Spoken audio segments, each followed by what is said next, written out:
আপনাদের দিয়েই তো দেশ চলে, আপনাদেরকে তো মাথার উপরে রাখার কথা, অপরাধী করে রাখবে কেন? ভাবখানা এই যে তোমরা নিজেদের টাকা রোজগার করতেছো, তোমাদের ব্যাপার, আমাদের কি এটাতে?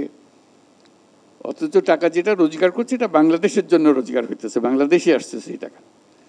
আপনারা কষ্ট করে টাকাটা রোজগার করে আনেন, দুর্ভাগ্য হলো দেশের এই টাকা আরেকজনে পাচার করে আরেকদিকে নিয়ে যায়। এইটাই হলো আমাদের দুর্ভাগ্য। তো সেটার দিকেও আমাদের খেয়াল রাখতে হবে, আপনাদের টাকা যেন দেশের কাজে লাগে, যে টাকা আপনারা রোজগার করেন। আপনাদের যে প্রাপ্য যে সম্মান, সেই সম্মানটুকু যেন জাতি দিতে পারে, সেই সম্মানটুকু দেওয়ার জন্য আজকে প্রথম পদক্ষেপ হলো।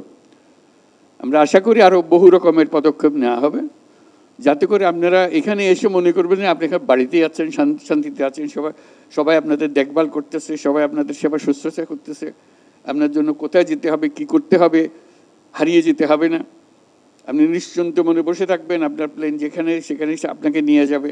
অর্থাৎ আপনি এখানে মেহমানের মতো থাকবেন, আপনি সম্মান নিয়ে থাকবেন। আপনাকে আপনার প্রাপ্য বুঝিয়ে দেওয়ার জন্যই এই প্রচেষ্টা, যাতে করে এই আমরা আজকে যেটা শুরু করলাম এটা সূত্রপাত মাত্র, এটা ক্রমে ক্রমে আরও বহুভাবে প্রকাশ করা যাবে। ই পাসপোর্ট হবে আমাদের, ছাপার দরকার নেই, পাসপোর্ট এখান থেকে যাবে, আপনার ইয়েতে টেলিফোনে চলে আসবে পাসপোর্ট। এটার জন্য লাইন ধরতে হবে কেন, অফিসে যেতে হবে কেন? আপনার যেটা সরকার থেকে প্রাপ্য সরকার আপনাকে বাড়িতে পৌঁছে দেবে, এটাই হলো নিয়ম।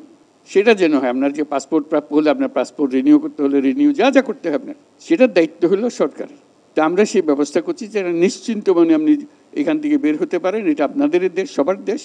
এই সম্মানটুকু আপনি যে দেশের জন্য যে খাটাখাটনিটা করেন, দেশ আপনাদের প্রতি তার জন্য কৃতজ্ঞ, সেই কৃতজ্ঞতা দেখানোর সুযোগটা যেন আমরা পাই। এই কৃতজ্ঞতা দেখানোর সূত্রপাতটা আজকে করলাম, ক্রমে ক্রমে আরও যেন করতে পারি।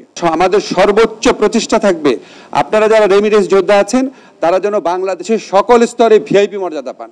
আমাদের এখানে যে সিভিল এভিয়েশন অথরিটি আছে, ওনারা এই জায়গাটা হচ্ছে অন্য একজনকে দেওয়া ছিল, অন্য একটা দোকানকে, শোনার সাথে সাথে এটা খালি করে ওনারা করে আমাদের ব্যবস্থা করে দিয়েছেন। আমরা এটা যে আপনারা দেখছেন এটা কিন্তু শেষ না, আমরা আরও উন্নত করার চেষ্টা করব। আপনারা দেখেন ডিসপ্লে বোর্ড আছে, ওখানে টেলিভিশন আছে, আমরা এটাকে আরও উন্নত, আরও কমফোর্টেবল করার ব্যবস্থা করব।